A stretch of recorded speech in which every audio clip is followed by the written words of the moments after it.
প্রিয় দর্শক, সড়কে চাঁদাবাজিকে সমঝোতার ভিত্তিতে লেনদেন উল্লেখ করে একটি গুরুতর অপরাধকে সড়ক পরিবহন, রেল ও নৌ পরিবহন মন্ত্রী শেখ রবিউল আলম বৈধতা দেওয়ার যে অজুহাত খুঁজছেন তাতে গভীর উদ্বেগ জানিয়েছে ট্রান্সপারেন্সি ইন্টারন্যাশনাল বাংলাদেশ।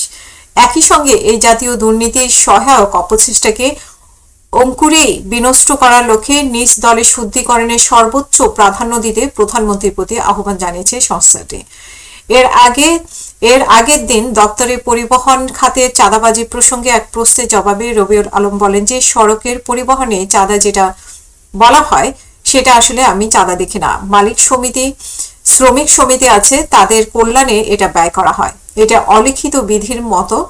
চাঁদা যদি সেটাকে বলতে চাই যেটা জোর করে নেওয়া হয় বা বাধ্য করা হয়। মালিক সমিতি নির্দিষ্ট হারে টাকা তুলে মালিকদের কল্যাণে ব্যবহার করতে চায়, কতটুকু ব্যবহার করা হয় সেটা দিয়ে হয়তো বা বিতর্ক আছে, কিন্তু তার সমঝোতার ভিত্তিতে এই কাজটি করা হয়।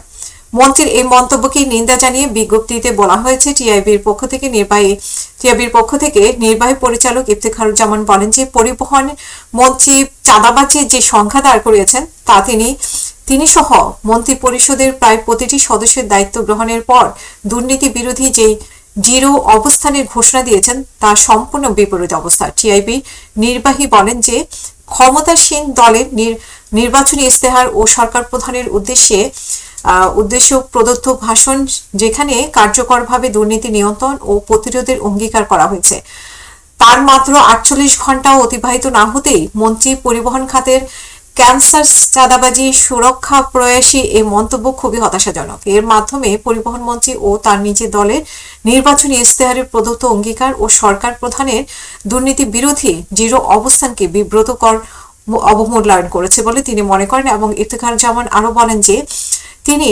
যেভাবে সড়ক ও পরিবহন খাতের বিদ্যমান চাঁদার সংস্কৃতিকে ইতিবাচকভাবে ব্যাখ্যা সহ পক্ষাবলম্বন ও সমর্থন করেছেন, তাতে স্পষ্টই যে তিনি চাঁদাবাজির মতো একটি অনৈতিক ও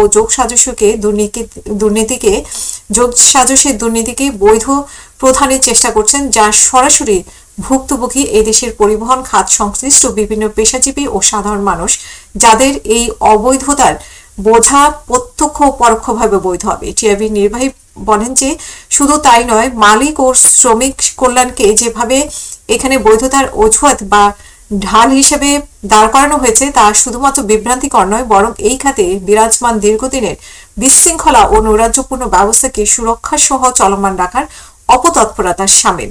যেমন আরো বলেন যে সড়কে চাঁদাবাজিকে সমঝোতার নামে গ্রহণযোগ্যতা দেওয়ার হলে